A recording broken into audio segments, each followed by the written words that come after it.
નમસ્કાર, India news ગુજરાતની વિશેષ રજૂઆત મેડિકલી સ્પીકિંગમાં આપનું સ્વાગત છે.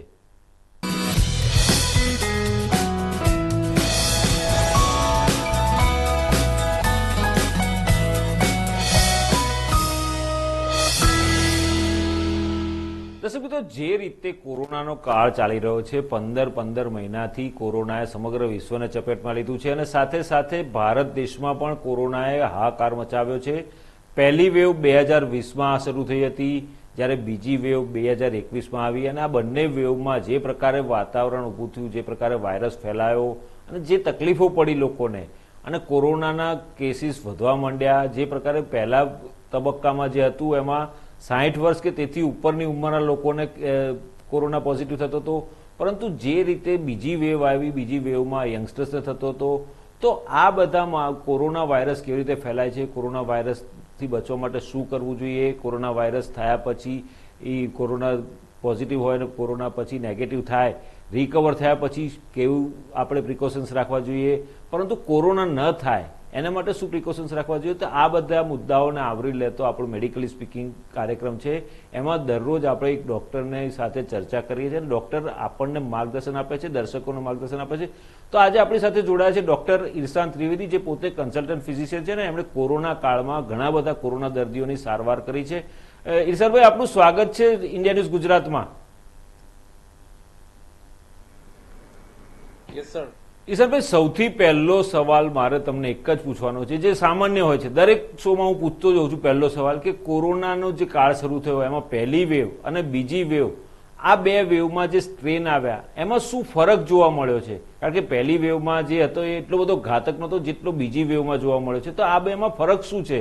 તમે કન્સલ્ટન્ટ છો, તમે ફિઝિશિયન છો અને તમે ટ્રીટમેન્ટ પણ આપી છે, તો આ બધામાં તમને શું બે જે વાયરસ ફેલાય છે, બે સ્ટ્રેન આવ્યા, બે સ્ટ્રેનમાં શું ફરક દેખાયો તમને? કોઈ પણ આ જે કોરોના વાયરસ છે એ એક આરએનએ વાયરસ છે અને આરએનએ વાયરસ એટલે કે એવા એક પ્રોટીન સ્ટ્રક્ચરનો બનેલો વાયરસ કે જેમાં દર વખતે વાયરસની જે પ્રોટીનની જે ચેઇન હોય એ ચેઇનની પદ્ધતિ બદલાતી રહે, એ પદ્ધતિને આપણે મ્યુટેશન કહી શકીએ. હવે જે પહેલો વાયરસ હતો, જે પહેલો કોરોનાનો સ્ટ્રેન હતો, એ કોરોનાનો જે COVID-19 નોવેલ વાયરસ જેને કહેવાય, કે જેની ઉત્પત્તિ ચીનના વુહાન શહેરમાંથી થઈ હતી અને એ વાયરસ ધીમે ધીમે આખા વિશ્વને ભળો લેતો જ્યાં સુધી જુદા જુદા દેશોમાં પહોંચ્યો, તો ત્યાં દરેક પ્રકારના અનુકૂળ પદ્ધતિઓ, જે માણસો કે આપણે કોઈ પણ એક પદ્ધતિને અનુકૂળ થવા માટે કોશિશ કરીએ, જેને સર્વાઈવલ ઓફ ધ ફિટેસ્ટ સિદ્ધાંત કહેવાય. આપણે જે જગ્યાએ અલાસ્કામાં કેમાં જઈએ તો આપણે ઠંડા વસ્ત્રો પહેરીએ, આપણે કોઈ સહારાના રણમાં જઈએ તો આપણે વધારે જો સહારાના રણમાં જઈએ તો આપણે ગરમ કપડાં પહેરીએ. એટલે દરેક વાયરસને પણ પોતે બચવા માટે પોતાના એક સ્ટ્રેનની જરૂર હોય અને એ વાયરસના મ્યુટેશન પદ્ધતિ બદલાવાથી વાયરસ ઘણીવાર નબળો પણ પડતો હોય છે અથવા તો ઘાતક પણ બનતો હોય છે. તો આજે બીજી જે વેવ આવી એમાં વાયરસ ઘણો એવો ઘાતક બની ગયો કે જેનાથી કદાચ આપણા શરીરની જે ડિફેન્સ સિસ્ટમ છે, અલ્ટિમેટલી વાયરસને કારણે નુકસાન કરતા આપણા જે શરીરની રોગ પ્રતિકારક શક્તિ છે, એ રોગ પ્રતિકારક શક્તિ જયારે વાયરસ ઉપર હુમલો કરે છે તો તે સૂકા ભેગું લીલું બળે, એ સરખામણીમાં વાયરસની સાથે સાથે આપણા નોર્મલ ટિશ્યુઝને પણ નુકસાન પહોંચાડે છે અને તે હાઇપર સેન્સિટિવિટી રિએક્શનના કારણે શરીરને નુકસાન થાય છે, ફેફસાને નુકસાન થાય છે. તો આજે બીજો વાયરસ જે આવ્યો તો તેમાં ફેફસાને નુકસાન થવાનું પ્રમાણ એકદમ વધી ગયું.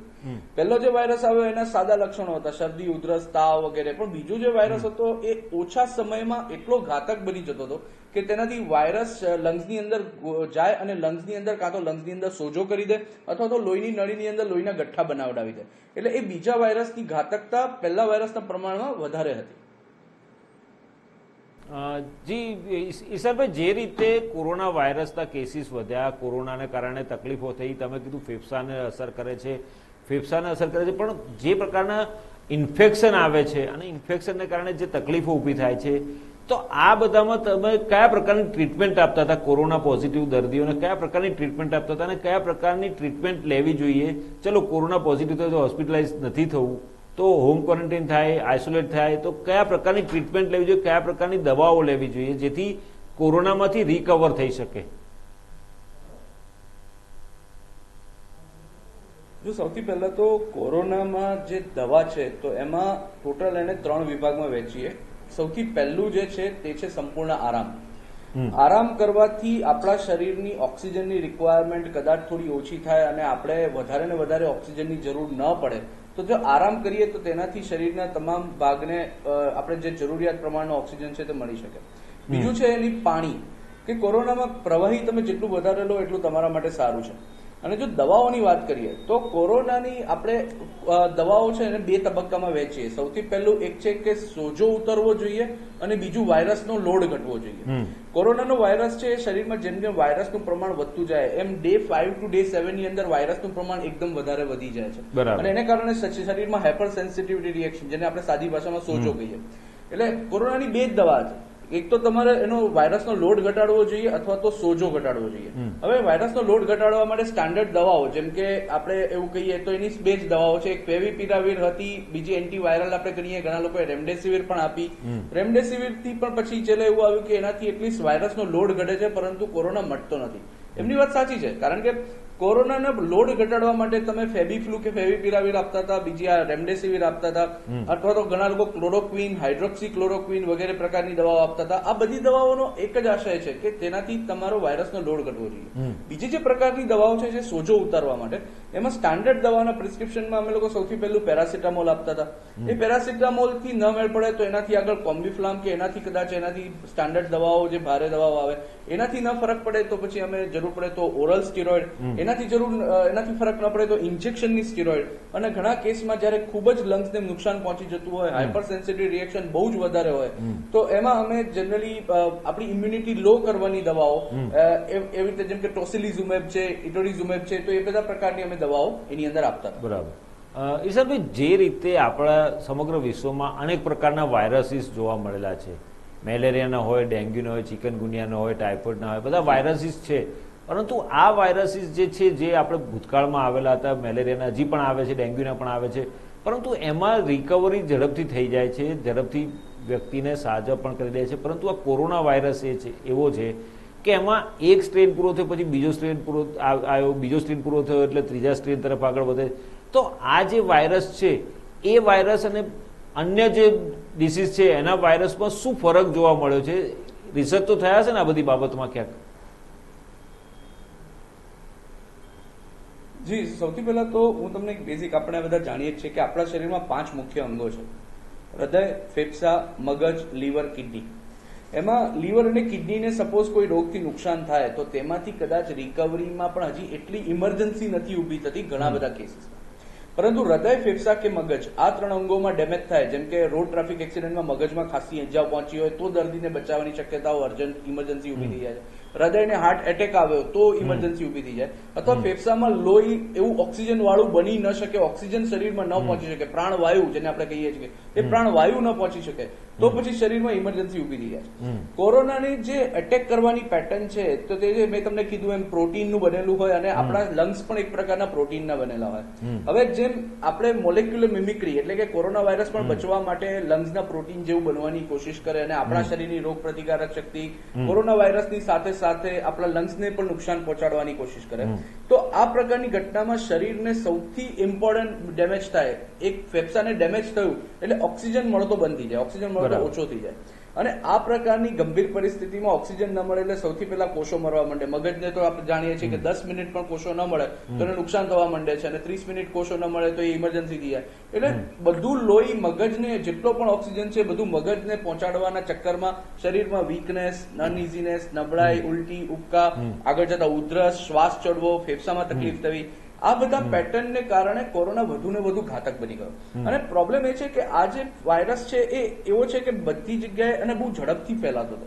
અને આ ઝડપથી ફેલાવાના ચક્કરમાં એ કોરોના વાયરસના કારણે આપણે કદાચ એ પ્રકારનું માસ્ક, પ્રિપરેશન, સેનિટાઈઝર, આ બધી વસ્તુઓ, સોશિયલ ડિસ્ટન્સનું પાલન, આ બધી વસ્તુઓમાં કદાચ આપણે એ પ્રકારની જે કોપઅપ ઇમરજન્સી પેલી સારવાર જરૂરી હતી તો એ ઇમરજન્સી સારવારમાં અભાવે અથવા તો એ સારવાર પહેલા જ દર્દીઓ વધારે ને વધારે સંક્રમિત થવાના કારણે કોરોનાની ઘાતકતા વધી ગઈ. અને એ ઘાતકતા વધવાના કારણે આ રોગ કદાચ ઇતિહાસમાં સૌથી ગંભીર રોગોમાં એક બનીને બેસી ગયો. બરાબર. ઈર્ષદભાઈ, જે રીતે કોરોના વાયરસ ફેલાયો છે, કોરોના વાયરસ એવું કહેવાય છે કે વુહાનથી સ્પ્રેડ થયો, વુહાનની લેબમાં તૈયાર થયો છે, હ્યુમન મેડ છે આ, પરંતુ કોઈ એમ કહે છે કે ચામાચીડિયાથી ફેલાયેલો રોગ. આ વાયરસ છે. તો વાસ્તવિકતા શું છે? કારણ કે WHO પણ તપાસ શરૂ કરી છે, તપાસમાં કશું એવું તથ્ય બહાર આવતું નથી. WHO પણ કન્ફ્યુઝ છે. WHO પહેલાં કહે છે કે વુહાનની લેબોરેટરીમાં તૈયાર થતો હતો ને ત્યાંથી એ એકદમ જ લીક સ્પ્રેડ થઈ ગયો છે ને એને કારણે ફેલાયો છે. પછી એમ કહે છે કે ના, હજી આના નક્કર પુરાવા મળ્યા નથી. તો વાસ્તવિકતા શું છે? કારણ કે પહેલી જે વાત આવી, પહેલો જે વેવ આવી તેમાં એ વસ્તુ કહેવામાં આવી કે ચામાચીડિયાથી ફેલાતો આ વાયરસ છે. વાસ્તવિકતા શું છે આ બધા વાયરસની? જો હું કોઈ પોલિટિકલ એજન્ડામાં તો બિલકુલ નહીં પડું, પરંતુ એટલી તો ચોક્કસ વસ્તુ છે કે કોરોના એક પ્રકારનો વાયરસ છે. હવે વાયરસ છે જ્યાં સુધી હવામાં છે ત્યાં સુધી તો નિર્જીવ જ છે. તો એ જ્યારે પણ એને એક્ટિવ બનવા માટે, એને વધારે ને વધારે એની સંક્રમિતતા અથવા તો એની ઘાતકતા સાબિત કરવા માટે અથવા વધારવા માટે તેને કોઈક એક માધ્યમ જોઈએ. હવે એ માધ્યમ કાં તો એ માધ્યમ હોઈ શકે જેમ કે કોઈ પ્રાણીઓ, અથવા તો બીજું કોઈ માધ્યમ હોઈ શકે તો છે આપણે મનુષ્ય.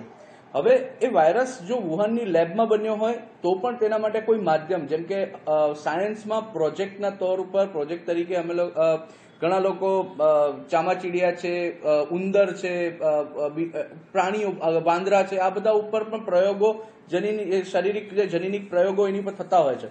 તો કદાચ એ વાયરસની ઉત્પત્તિ એ લેવલે થઈ હોય જ્યાંથી એ લોકોએ વેસ્ટ પ્રોડક્ટ અથવા તો એમાંથી કોઈ વસ્તુ એસ્કેપ થઈ હોય, બહાર નીકળી હોય અને તેને કારણે ઘાતકતા બની હોય, અથવા તો વાયરસ પોતાનું રૂપ દરેક ક્ષણે બદલતો રહે છે. વાયરસનું એ મ્યુટેશન જેને કહેવાય, એ વાયરસ કદાચ એવું બને સાદો ઇન્ફ્લુએન્ઝાનો વાયરસ હોય, તેમાંથી વાયરસના જીન્સ અને મ્યુટેશન ભેગું થઈને કદાચ ઇન્ફ્લુએન્ઝાનું હાઈ લેવલ H1N1 જેને આપણે સ્વાઇન ફ્લૂ કહીએ છીએ, એમાંથી ઘણા ઘાતક પ્રશ્નો જેમ કે બર્ડ ફ્લૂ કહીએ છીએ, એ જ પ્રકારનું એક કોરોના એવો વાયરસ, એ પ્રકારની એની વાયરસની ચેઇન એ પ્રમાણે ડેવલપ થઈ હોય, આવી પણ શક્યતા છે. ગમે ત્યાંથી ઉત્પન્ન થયો હોય, ચામાચીડિયામાંથી ઉત્પન્ન થયો હોય અને તેને કંઈ મજૂરોને કરડ્યા હોય, મજૂરો બીમાર પડ્યા હોય ને એમાંથી આ વાયરસ આવ્યો હોય, ફેલાયો હોય મનુષ્યમાં, અથવા તો કોઈ લેબનું પ્રમાણ હોય. પરંતુ એટલું ચોક્કસ છે કે મનુષ્ય જાતિ આ પ્રકારના અસંખ્ય વાયરસની વચ્ચે છે. એટલે આપણે આ એક વસ્તુ એવી છે, આપણા બધા માટે એક શીખ છે કે આપણે એટલા સર્વશક્તિશાળી નથી. એટલે અત્યારે આપણે જેટલું પણ બની શકે તેટલું એક બેલેન્સ સાથે, નેચરના બેલેન્સ સાથે આપણે જો કામગીરી કરીએ તો આપણા બધા માટે સારી વસ્તુ છે. મેલેરિયા ઉંદરથી ફેલાય છે, પ્લેગ, આ ઉપરાંત અન્ય જે ડિસીઝ છે એ પણ કોઈક ને કોઈક જીવજંતુથી કે એનાથી ફેલાતા હોય છે. તો એવી રીતે આ ચામાચીડિયાથી ફેલાયો એવું માની શકાય આપણે અત્યારે, પરંતુ તથ્ય નથી, વાસ્તવિકતા નથી. ઈશાનભાઈ, હવે બીજો સવાલ એ કરીશ કે જે પ્રકારે કોરોના વાયરસ ફેલાયો અને પહેલી જે લહેર હતી એ પહેલી લહેરમાં જે ઓક્સિજન લેવલ થોડું ઘટતું હતું, પરંતુ જે બીજી લહેર આવી એમાં જે ઓક્સિજન લેવલ ઘટતું હતું ને ઓક્સિજનની કમી લોકોને બહુ મહેસૂસ થવા માંડી. તો આ બે જે સ્ટ્રેન આવ્યા, એ બે સ્ટ્રેનમાં એવું તો શું હતું કે જેના કારણે ઓક્સિજનનું જે લેવલ જોઈએ નોર્મલી માણસમાં, વ્યક્તિમાં જોઈએ, એ વ્યક્તિમાં જે પહેલી લહેરમાં જે હતું એના કરતાં ઓછું થાય તો થોડી તકલીફને કારણે અને કોરોના વાયરસ સ્પ્રેડ થયો અને કોરોના પોઝિટિવ થયા એટલે હોસ્પિટલાઇઝ કરીને ટ્રીટમેન્ટ આપી. પરંતુ બીજી લહેરમાં જે પ્રકારે ઓક્સિજનની કમી પડીને સમગ્ર દેશમાં ઓક્સિજનની અછત ઊભી થઈ ગઈ, કારણ કે સમગ્ર દેશમાં આ માહોલ ઊભો થઈ ગયો. તો આની પાછળનું કારણ શું હોઈ શકે? આ બંને સ્ટ્રેનની વચ્ચેનું કારણ શું હોઈ શકે આમાં? ના, એટલે બિલકુલ આપની વાત સાચી છે. એકચ્યુઅલી છતાં પણ હું તમને એટલું ચોક્કસ કહીશ કે પહેલી જે વેવ આવી હતી એ વખતે હજી પણ આપણા કોઈ પણ આધુનિક વિજ્ઞાનમાં તેના પ્રકારના એટલા બધા ટેસ્ટ અને એના પ્રકારની સ્ટ્રેન આપણને ખબર નથી. કદાચ એની ઘાતકતા વધારે કે ઓછી એ નક્કી કરવાના એવા માપદંડો પણ આપણી પાસે એટલા બધા નહોતા. જયારે આ પહેલી વેવ આવી, આપણે એવું કહીએ કે ભારતમાં પહેલી વેવ આવી ત્યારે મૃત્યુ ઓછા, પરંતુ એ સમગ્ર દેશમાં કરતા સમગ્ર વિશ્વમાં પણ જો જોવા જઈએ તો આપણી પાસે એના માપદંડ, કેટલાય દર્દીઓ મરી ગયા હોય અથવા કેટલા દર્દીઓ ગંભીર થઈ ગયા હોય અને ખબર ન પડી હોય કે એને કોરોના હતો કે બીજો કોઈ રોગ હતો. જ્યારે આપણે એના માપદંડો આવ્યા, એની ડાયગ્નોસ્ટિક ફેસિલિટીઝ આવી જેનાથી આપણે સીટી સ્કેન કરાવતા થયા, અમુક બ્લડ ટેસ્ટ કરાવતા થયા, અને બીજો જે વાયરસની સ્ટ્રેન આવી તો તેમાં આપણા શરીરમાં જે પ્રકારનું હાઇપર સેન્સિટિવ રિએક્શનનું માપદંડ છે એનું નામ છે, હું એવું કહીશ કે IL-6 ઇન્ટરલ્યુકિન સ્ટોર્મ કહેવાય, સાયટોકાઇન સ્ટોર્મ, એનું પ્રમાણ વધારે જોવા મળ્યું. અને આ જે વાયરસ છે, પહેલો જે વાયરસ હતો એ મેં તમને કીધું એમ કે સ્ટાન્ડર્ડ પેલું હતું, એની ટિપિકલ ન્યુમોનિયાની પેટર્ન હતી, 7-7-7 7 દિવસ ચેપ લાગે, 7 દિવસ સોજો આવે, 14 દિવસ પછી રિકવરી આવે. આજે બીજી વાયરસની પેટર્ન હતી એ ઘાતક હતી કે જેમાં 4 દિવસની અંદર લક્ષણો વધારે ડેન્જર બની જાય. એની અંદર સાયટોકાઇન સ્ટોર્મ છે 5મા-6મા દિવસે આવી જાય. અને આ જે ઘાતક હતું, પહેલો જે વાયરસ હતો એના કરતા બીજા વાયરસની ઘાતકતા એ હતી કે તે લંગ્સની અંદર, ફેફસાની અંદર એ પ્રકારનો સોજો કરે કે કાં તો ઓક્સિજન એટલે કે લંગ્સની અંદર ફાઇબ્રોસિસ એટલે કે લંગ્સના ટિશ્યુ છે, કોષો છે, ઓછા એકદમ જે લંગ્સના કોષો છે તેની ઇલાસ્ટિસિટી એટલે કે સ્થિતિસ્થાપકતા ખરાબ થઈ જાય, અથવા તો તેના લોહીની નળીની અંદર લોહીના ગઠ્ઠા જાય, જેથી કરીને સીઆરપી છે, ડી ડાયમર છે, એલડીએચ છે, આ પ્રકારના જે લોહીની તપાસના ટેસ્ટ છે એ એકદમ વધારે પ્રમાણમાં આવતા હતા. હું આનાથી એટલું ચોક્કસ કહીશ કે આ પ્રકારની જે ઘાતકતા છે, આ વાયરસ જ પોતાના મ્યુટેશનથી આટલો ઘાતક બન્યો હોય એવું મારું મોટા ભાગનું માનવું છે. પરંતુ એની સાથે સાથે એટલું પણ ચોક્કસ કહીશ કે ઘણા લોકો પહેલા વેવમાં એ ઘાતકતા સમજી ન શક્યા અને તેના કારણે જે બેદરકારી અને વહેલું અનલોક થવું, તો આ બધી વસ્તુઓ લોક ને અનલોકના જે પેલા ટાઈમમાં વધારે ને વધારે વાયરસ લોકો સુધી પહોંચ્યો અને આપણે કદાચ આ બીજી ઘાતક વેવ માટે તૈયાર નતા કે જે એપિડેમિયોલોજીનો પીક હોય છે, એપિડેમિયોલોજીનો કર્વ હોય. પહેલો વેવ, બીજો વેવ એનાથી વધારે ઘાતક, ત્રીજો વેવ એનાથી વધારે ઘાતક અને પછી ત્યાં સુધીમાં હર્ડ ઇમ્યુનિટી એટલે કે આપણા શરીરમાં રોગ પ્રતિકારક શક્તિ ડેવલપ થઈ ગઈ હોય એટલે પછી એ વાયરસનું પ્રમાણ ઘટતું હોય. એટલે આ પ્રકારની પેટર્ન દરેક પ્રકારના રોગોમાં જોવા મળી છે. પ્લેગ હોય, ઇન્ફ્લુએન્ઝા વાયરસ હોય, સ્વાઇન ફ્લુ હોય, બર્ડ ફ્લુ હોય, એ જ રીતે કોરોનામાં પણ આ જ પ્રકારની પેટર્ન જોવા મળી રહી છે. બરાબર, ચોક્કસ. ઈશાનભાઈ, જે રીતે કોરોના વાયરસ ફેલાયો અને બીજી લહેર જે આવી એ બીજી લહેર ઘાતક હતી, પરંતુ બીજી લહેરમાં એક નવો ડિસીઝ પણ જોવા મળ્યો. મ્યુકોરમાઇકોસિસ આવતો હતો, બ્લેક ફંગસ આવતું હતું, પહેલા પણ હતું, પરંતુ જે બીજી લહેર આવીને એમાં જે પ્રકારની ટ્રીટમેન્ટ ચાલુ થઈ, બીજી લહેરની કોરોના વાયરસ પોઝિટિવ જે પેશન્ટ્સ હતા એમને ટ્રીટમેન્ટ ચાલુ થઈ અને એ રિકવર થયા પછી આ બ્લેક ફંગસના કેસીસ પણ સામે આવવા માંડ્યા. તો આ બ્લેક ફંગસના કેસીસ આવ્યા, લોકોમાં એક ડર પેસી ગયો, દહેશત પેસી ગઈ અને એના માટેની પણ ટ્રીટમેન્ટ શરૂ થઈ અને જે પ્રકારનો આખા દેશમાં માહોલ થયો, ત્યારે આ બે રોગ વચ્ચે સામ્યતા શું છે કે આમાંથી કેવી રીતે આ સ્પ્રેડ થઈ શક્યો? જી, સૌથી પહેલા બહુ જ સરસ તમે આ સવાલ પૂછો, કારણ કે મ્યુકોરમાઇકોસિસ એ એક પ્રકારની એવી ફંગસ છે કે તમારા નાકથી લઈ અને ગળા સુધીના જે આપણા શ્વાસ તંત્રના મ્યુકોસા એટલે કે એના જે આપણા સેલ ટિશ્યુઝ હોય એમાં જ્યારે પણ આ બે પ્રકારની ફંગસ લાગે છે અને તેમાંથી પછી એ ધીમે ધીમે વધતા એ હાડકા સુધી પહોંચે, એટલે એ બેઝિકલી એ પેનિટ્રેટિવ ફંગસ છે. પેનિટ્રેટિવ એટલે કે અંદર ઘૂસતી હાડકા સુધી પહોંચી જાય, હાડકાને પણ કોરી ખાય તે પ્રકારની ગંભીર પ્રકારની ફંગસ છે. હવે મ્યુકોરમાઇકોસિસ જે છે એ રોગ એ પ્રકારનો છે કે જે બ્લેક ફંગસ છે એ મોટે ભાગે થવાનું કારણ પહેલા અમે લોકોએ જે રીતે જોયું છે તે રીતે આપણે કોઈ પણ દવા આપીએ તો દવાનું પ્રમાણ હોય, દવાનું માપ હોય. જેમ કે હું તમને કહું કે મારે સોજો આવ્યો કોરોનામાં તો મારે એને માટે સ્ટીરોઇડ આપવા પડે, એ કમ્પલસરી છે, એ આપવા જોઈએ, કારણ કે દર્દીનો જીવ બચાવવા માટે લો ડોઝ સ્ટીરોઇડ અથવા તો માપસરની સ્ટીરોઇડ એ લાઈફ સેવિંગ છે. પરંતુ જો એનો વધુ પડતો પ્રમાણમાં ઉપયોગ કરવામાં આવે, વધારે પ્રમાણમાં ડોઝ આપવામાં આવે તો તેનાથી આપણા શરીરની રોગ પ્રતિકારક શક્તિ એકદમ જ ડાઉન થઈ જાય. અલ્ટિમેટલી આ સ્ટીરોઇડ શું કામે આપે છે? કારણ કે કોરોના એક હાઇપર સેન્સિટિવિટી રિએક્શન છે, એટલે આપણા શરીરની રોગ પ્રતિકારક શક્તિ આપણા વિરુદ્ધ થઈ જાય, ઘાતક થઈ જાય, તો એ રોગ પ્રતિકારક શક્તિને દબાવવી જ રહી. હવે એ દબાવવા માટે સ્ટીરોઇડ આપવા પડે અને સ્ટીરોઇડ આપવાને કારણે જે શરીરમાં આ જે ફંગસ આ પ્રકારની હોય એ ગમે ત્યાંથી ખીલી ઉઠે તો તે પ્રકારની ફંગસ આ પ્રકારની મ્યુકોરમાઇકોસિસ થી ડેવલપ થાય. બીજો એક તર્ક એવો છે કે ઇન્ડસ્ટ્રીયલ ઓક્સિજન, કારણ કે અમે તો વર્ષોથી ઘણા લોકોને આપીએ છીએ, અમે લોકો સ્ટીરોઇડ વર્ષોથી લખીએ છીએ, પરંતુ દરેકમાં નથી થતી. પરંતુ જે ઇન્ડસ્ટ્રીયલ ઓક્સિજન પ્રકારનું જે શુદ્ધતાનું માપદંડ જળવાવું જોઈએ આ પેન્ડેમિકમાં, આ પેનિક સિચ્યુએશનમાં ઘણીવાર એવું કોઈ શુદ્ધતાનું માપદંડ કદાચ એ પ્રકારે ન જળવાયું હોય અને ત્યાં રોગ પ્રતિકારક ત્યાં એ પ્રકારની ફૂગ હોય અને એ ફૂગ ધીમે આખા એક હોસ્પિટલ કેમ્પસમાં ફેલાઈ હોય અને તેમાં જે લોકોની પણ શારીરિક શક્તિ, ઇમ્યુનિટી, રોગ પ્રતિકારક શક્તિ નબળી હોય તો તે પ્રકારમાં આ ફંગસ ફેલાવાના ચાન્સીસ એકદમ વધી ગયા. છતાં પણ હું એવું ચોક્કસ કહીશ કે એકલા કોરોનામાં નહીં, પરંતુ HIV હોય, જે લોકોને સ્ટીરોઇડ ખૂબ લાંબા સમયથી ચાલતા હોય, જે લોકોને કેન્સર હોય અને અમારે રોગ પ્રતિકારક શક્તિ દબાવવાની દવાઓ આપવાની હોય, જે લોકોને ખૂબ વધારે પ્રમાણમાં ઇન્ડસ્ટ્રીયલ ઓક્સિજન વાળું જે આપણે માપદંડ જળવાયા ના હોય આ તમામ પ્રકારના લોકોમાં મ્યુકોરમાઇકોસિસનું પ્રમાણ જોવા મળ્યું છે. માટે ઓફકોર્સ આ ગંભીર રોગ છે, એટલે આપણે આપણાથી બનતા એવા તમામ કોશિશ કરીએ કે ઓક્સિજન પ્રોપર શુદ્ધતાના માપદંડ સાથે આપી શકીએ. બીજી વસ્તુ કે આપણે સ્ટીરોઇડનું પ્રમાણ માપદંડ આપણે સતત જોતા રહીએ, સતત ઓબ્ઝર્વેશન કરતા રહીએ કે એમાં કોઈ બ્લેક ફંગસનો નાનકડો પણ પેચ દેખાય તો તુરંત તેનો નિકાલ કરવામાં આવે, જેથી કરીને આગળ ફેલાય નહીં. બરાબર. ઈશ્વરભાઈ, એક મહત્વનો સવાલ પૂછું કે કોરોનાનો પહેલી વેવ પૂરી થઈ ગઈ, બીજી લહેર પણ જતી રહી, ત્રીજી લહેરની આહટ સંભળાઈ રહી છે, શક્યતાઓ વર્તાઈ રહી છે, આવવાનો છે એ ચોક્કસ નથી. સરકારોએ, કેન્દ્ર સરકાર હોય કે રાજ્ય સરકાર હોય કે બીજા રાજ્યોની સરકારોએ બધાએ તૈયારી કરી રાખી છે, પરંતુ ત્રીજી લહેર જે છે એ આના કરતાં પણ વધારે ઘાતક છે. અને એક હમણાં તાજેતરમાં જ એક સંસ્થાએ, આપણે રિસર્ચ ઇન્સ્ટિટ્યૂટે રિસર્ચ કર્યું છે, જેનો પ્રી પ્રિન્ટેડ અહેવાલ હજી આવ્યો છે. હજી એનો પોસ્ટ પ્રિન્ટેડ અહેવાલ રજૂ થયો નથી. જે ફાઇનલ અહેવાલો એ રિપોર્ટ હજી રજૂ થયો નથી, પરંતુ જે પ્રી પ્રિન્ટેડ રિપોર્ટ છે એમાં એ જે 293 જેટલા કોરોના પોઝિટિવ દર્દીઓના સેમ્પલ લેવામાં આવ્યા હતા ગુજરાતમાંથી, અને એમાં 9 દર્દીઓમાં આવી રીતે અલગ અલગ રાજ્યોમાંથી પણ આના કોરોના પોઝિટિવ દર્દીઓના સેમ્પલ લેવાયા હતા, અને એમાં લગભગ જેટલા સેમ્પલ લીધા એમાં 50% જેટલા લોકોમાં N440K નામની સ્ટ્રેન જોવા મળ્યો છે, જે 10 ગણો ઘાતક છે. બીજી લહેરમાં હતું એના કરતાં પણ 10 ગણો ઘાતક છે.